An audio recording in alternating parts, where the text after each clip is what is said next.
One Halloween evening I went trick-or-treating. I went by myself, but my courage was fleeting. I crept down an alley, it was long, dark, and twisty. There were 7 old houses, the air was quite misty. I dressed up as a ghoul, with a mask made of rubber. Unseen I would be, if I started to blubber. At the first house I knocked, rap-a-tap-tap-tap, and when the door opened, I felt such a sap. The dark house contained not a witch or a goblin. Instead it merely held a sweet girl named Robin. I wondered aloud why she stayed in her home, and did not go out and make herself known. She told me she did not dare go a-knocking. The other houses have great monsters a-lurking. I trembled a bit when she gave me the news, but I found that my cowardice was starting to loose. I reached for her hand and said, "Don't be afraid. I'll go on with you and give you my aid."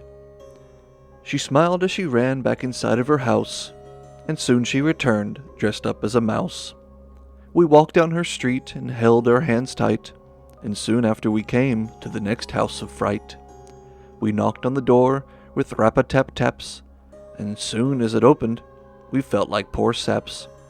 The old house contained not a warlock or zombie. Instead 'twas a boy by the nice name of Tommy. "Why, you're not so scary," said Robin and I. "No, I am not, except for my eye." We leaned closer to him and peered at his lookers, and then we found thousands of small yellow boogers. "Surely you won't let a thing like that hinder? Halloween only comes once a year, you remember." But Tommy began to sniff and walk back. "I cannot go out, I've been cursed by that shack." He pointed across to the house over there. "Cursed by a shack?" I said, "I declare." "You don't believe me?" said Tommy with ire. "You come to my house and call me a liar?" "That house over there," Mad Tommy then quipped, "is home to a witch named Susie Von Zift. You knock on her door, you'll see what I say, and then boogers will come out of your eyes all day." "Can this witch be defeated?" I asked rather boldly. He said, "Only by feeding her cheese that is moldy." "Is that all it takes, just cheese that is moldy?" "Well, that, and you must play a couple of oldies." "What, like Dean Martin?" said Robin so nicely. "Yes, that will do fine, or maybe some Presley." "I've got my headphones. I've got the food." "Then let us defeat her, once and for good." We waited for Tommy to get dressed for the journey, and soon he came out as a pirate named Gurney. We walked across the street and came to the shack. We knocked on the door with a rack-a-tack-tack. The door slowly opened, but no one was there. We marched on in anyway, without even a care. Soon we had found her in an old rocking chair, green skin, a long nose, and mangy gray hair.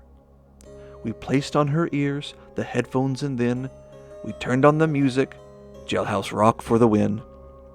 The witch then woke up, let out a sad bunch of pleas, and then in her mouth we shoved in the old cheese. The witch squirmed and gagged and said, "This is the end." She went back to sleep, never to mend. We hooped and we hollered, we high-fived and said, "Let's go to the other homes before going to bed." We walked down the road to house number 4. "Trick or treat," we all said, expecting candy galore. We met a thin woman, her face frail and old. "I've no candy to give you, just a warning foretold. Go not to house 7, it has nothing to offer. Just a man in a suit and a half-dozen coffers." With that the door shut, leaving the trio quite miffed. "Well, I'm not afraid," I said, "we defeated Von Zift." So we trio agreed and set off up the hill, first stopping at a house with a blue windowsill. House 5 this one was, all painted quite blue. There was a crow overhead, keeping watch as it flew. We knocked on the door, trick or treat we began, but no one did answer, a girl or a man. We knocked one more time and decided to go, but then came an answer, and oh, what a show. The door opened too, a party so festive. There were great costumed people, our own were quite bested. "Look a witch, look a goblin, look a giant white rabbit." We stared at them all, quite a rude little habit. A wizard named Louis met us and smiled. "I think you should go, this party's quite wild." Then Frankenstein's monster came lumbering by, and he scratched his head stitches, and then he said hi. "I think we should go," said Robin's soft voice, "but they offered us treats, any color, your choice." We reached our hands in for what we thought peanut brittle. Instead we found nothing but wrappers with riddles. Outside of the house we opened a wrapper. The riddle inside was quite a big laugher. And once it stopped laughing, it spoke its clues thusly: "Answer it right, but answer it quickly. How can Chris walk through the rain and get wet, yet not a hair on his head gets soaked and him fret?" We all stopped to think, to stare and to nod. Oh, the answer, of course. Poor Chris is just bald.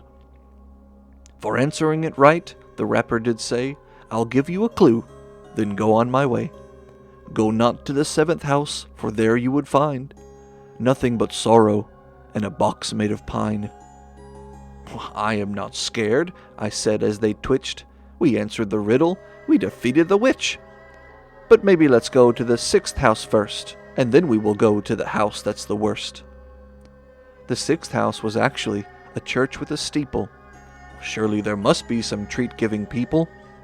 We rang the church bell and knocked on its door, then finally an answer from a nun looking poor.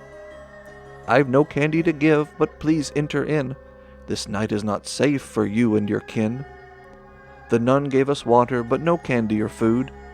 Instead she gave warnings, which dampened our mood. "First you must not go to the house up the hill.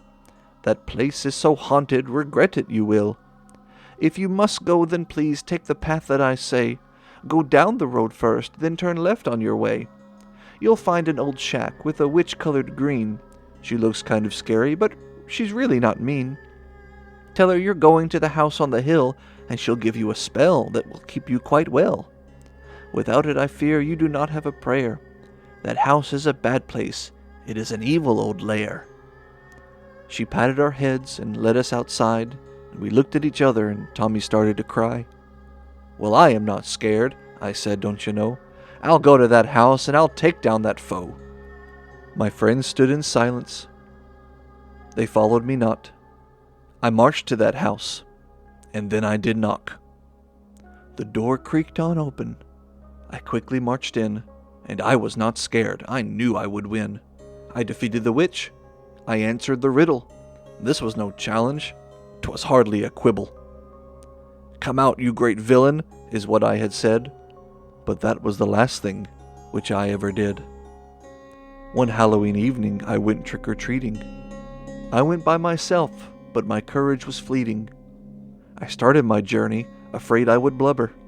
But then I grew too bold, and now I must slumber. Yes, now I remain in the house on the hill. My friends went back home, saddened and chilled. They try to warn others who trick-or-treat there to have fun and play, but please, oh beware.